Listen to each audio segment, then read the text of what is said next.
JJ Slebeo mengungkapkan untuk bisa berkarir di dunia tarik suara. Keinginan tersebut muncul karena JJ memiliki hobi bernyanyi sejak kecil.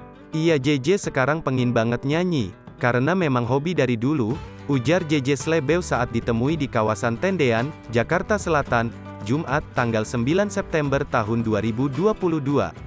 Kegemarannya itu pun membuat dirinya menggemari penyanyi dangdut Lesti Kejora.